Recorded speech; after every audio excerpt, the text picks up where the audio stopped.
آیت نمبر 62۔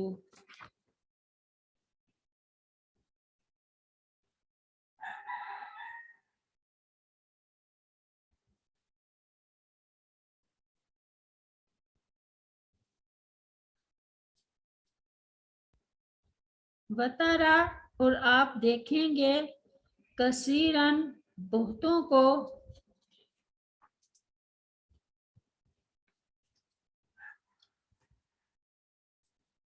منہم ان میں سے، یسارعون وہ جلدی کرتے ہیں، فی الاسم گناہ میں، والعدوان اور زیادتی میں، واکلہم السحت اور اپنے حرام کھانے میں، لابئس البتہ برا ہے وہ، ما کانوا یعملون جو تھے وہ عمل کرتے۔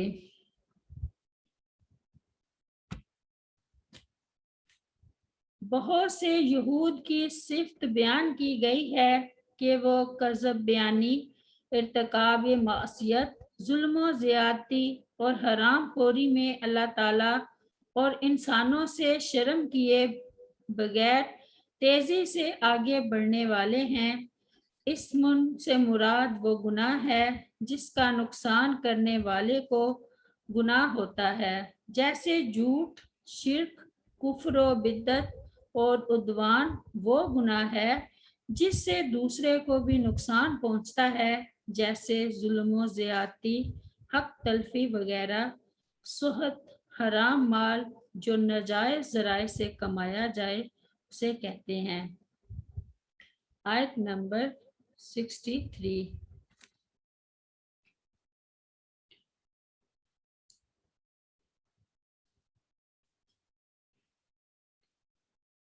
لولا ینہاہم الربانیون، کیوں نہیں روکتے انہیں ربانیون رب والے، والاحبار اور علماء، ان قولہم الاسم ان کے گناہ کی بات کہنے سے، واکلہم السحت اور ان کے حرام کھانے سے، لابئس البتہ برا ہے وہ، ما جو کچھ، کانوا تھے وہ، یصنعون کرتے۔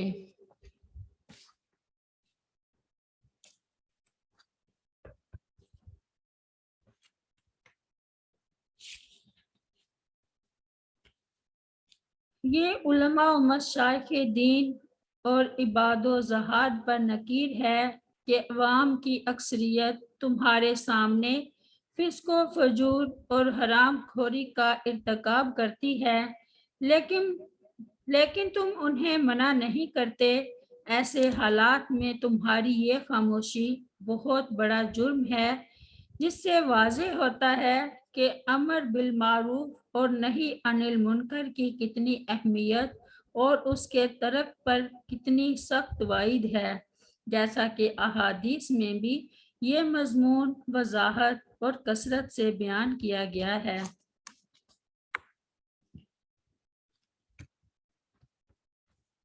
یعنی جس طرح گناہ کرنا جرم ہے، اسی طرح گناہ سے نہ روکنا بھی جرم ہے۔ عوام گناہ کرتے تھے اور علماء و مشائخ انہیں منع نہیں کرتے تھے، غرض یہ کہ عوام اور علماء و مشائخ سب ہی گناہ میں شریک تھے، بلکہ علماء و مشائخ میں بہت سے حرام کھانے میں ان کے شریک تھے۔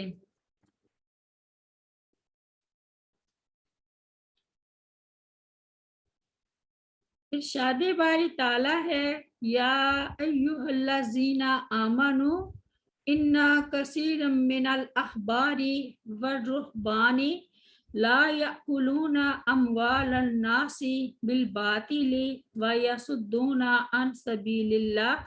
سورۃ التوبہ میں، اے لوگو جو ایمان لائے ہو، بے شک بہت سے عالم اور درویش یقیناً لوگوں کا مال باطل طریقے سے کھاتے ہیں اور اللہ تعالیٰ کے راستے سے روکتے ہیں۔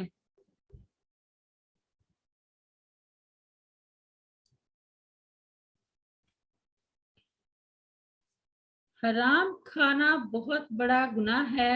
سیدنا ابو ہریرہ رضی اللہ عنہ بیان کرتے ہیں کہ رسول کریم صلی اللہ علیہ وسلم نے فرمایا، اے لوگو، اللہ تعالیٰ پاک ہے اور وہ صرف پاک مال ہی قبول فرماتا ہے۔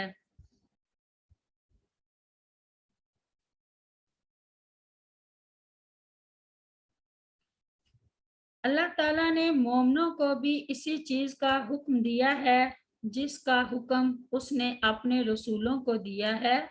اللہ تعالیٰ فرماتا ہے، یا ایھا الرسول کلوا من الطیبات واعملوا صالحا انی بما تعملون علیم۔ سورۃ المومنون میں، اے رسولو، پاکیزہ چیزوں میں سے کھاؤ اور نیک عمل کرو، یقیناً میں اسے جو تم کرتے ہو خوب جاننے والا ہوں۔ اور اللہ تعالیٰ فرماتا ہے، یا ایھا الذین آمنوا کلوا من طیبات ما رزقناکم۔ سورۃ البقرہ میں، اے لوگو جو ایمان لائے ہو، ان پاکیزہ چیزوں میں سے کھاؤ جو ہم نے تمہیں عطا فرمائی ہیں۔ پھر رسول کریم صلی اللہ علیہ وسلم نے ایک شخص کا ذکر کیا، فرمایا، ایک آدمی طویل سفر کرتا ہے، بال بکھرے ہوئے ہیں، غبار آلود ہے، اب وہ دونوں ہاتھ آسمان کی طرف دراز کرتا ہے اور کہتا ہے، اے میرے رب، اے میرے رب، حالانکہ کیفیت یہ ہے کہ اس کا کھانا حرام ہے، اس کا پینا حرام ہے، اس کا لباس بھی حرام ہے اور حرام ہی سے اس کی پرورش ہو رہی ہے، تو ایسی صورت میں اس کی دعا کیسے قبول ہو سکتی ہے؟ مسلم کتاب کی روایت ہے۔ سیدنا نعمان بن بشیر رضی اللہ عنہ بیان کرتے ہیں کہ رسول کریم صلی اللہ علیہ وسلم نے فرمایا، اس شخص کی مثال جو اللہ تعالیٰ کی حدوں پر قائم ہے اور اس شخص کی مثال جو ان حدوں کو عبور کر چکا ہے ایسی ہی ہے جیسے کچھ لوگوں نے کشتی کے اندر بیٹھنے کے لیے قرعہ اندازی کی، بعض کے حصہ میں اس کی بالائی منزل آئی اور بعض کے حصہ میں نچلی منزل۔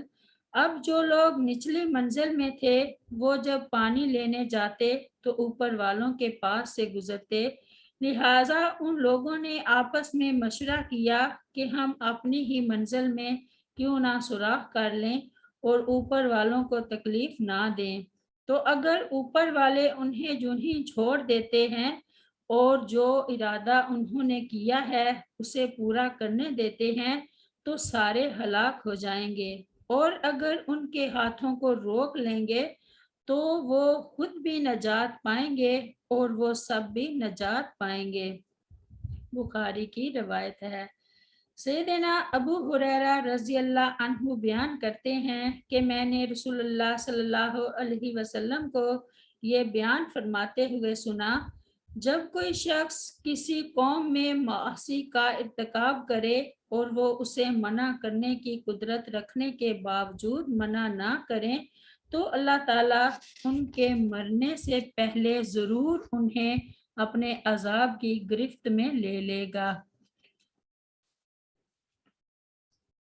رب اغفر لی ولوالدی وللمؤمنین یوم یقوم الحساب۔ سبحان ربک رب العزت عما یصفون وسلام علی المرسلین والحمد للہ رب العالمین۔ السلام علیکم ورحمۃ اللہ وبرکاتہ۔